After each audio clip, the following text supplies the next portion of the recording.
What's up, guys? The other day I saw a new horror movie, The First Omen. Now, I'm pretty sure this is a prequel to the Omen movies. I'm not sure. I didn't even watch the trailer. I just saw, hey, there's a new movie out. I'm going to go fucking see it. I went and I missed the first 5 minutes because there was a couple, like, this idiotic customers and a new consistent stand worker, so it caused me to miss the first 5 minutes. It is what it is. I got in to see the movie like right when that first Omen title drop happened. I watched from there on. So from there on, that's what I saw.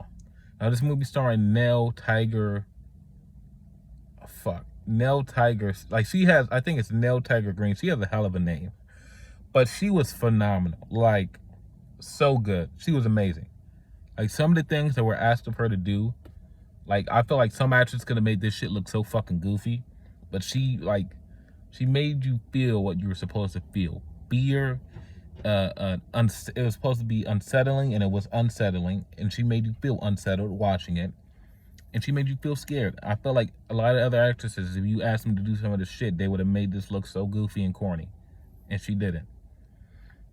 Now, this movie is 2 hours long, and it costs $30 million. A 2-hour long horror movie. Man, I wasn't sure about this movie because, like I said, coming into it, I only thing I had been checking on to see the reviews for it. I wanted to keep seeing the reviews, and like we get to like Wednesday, there's still no reviews up. Get to Thursday, now there's finally reviews up, and it's in the 80s, and then it ends at the 78%. So, and they got a lot of reviews. I'm pretty sure it had 109. So like a lot of people saw this movie. It had 194 reviews that were submitted by like Sunday. That's a lot of reviews, and it settled at 78%. So it's certified fresh. I don't look at the audience score for horror movies. I don't look at the cinema score for horror movies because most of the time, cinema scores in the fucking trash. I don't know why people that don't even like horror movies keep going to see them, but the cinema score for horror movies is always in the trash. So I don't even look at it. Same with the audience score. I don't really look at it most of the time, and I didn't look at it this time. So this movie is 2 hours long. It's cost $30 million. I think it was pretty fucking like unsettling and scary here and there. I think there was one jump scare. I can't exactly remember it, but there was one jump scare that got me. I think it was when she was in her room and she was doing her prayers. This was early on, first 30 minutes easily.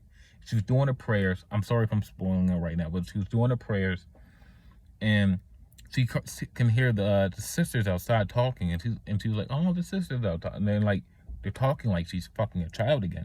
And she looks at the mirror, and she can see she's a little girl again. And then the camera keeps panning, and it goes to where she hung her clothes up, and you can see this fucking like devil nun type thing pop out, and then it just stops. That jump scare got me, and that was a pretty good jump scare.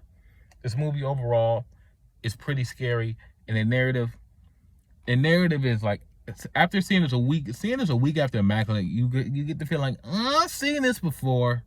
I think I've seen this one before. You get that type of vibe, you know, like I'm pretty sure I just seen this last week, you know. So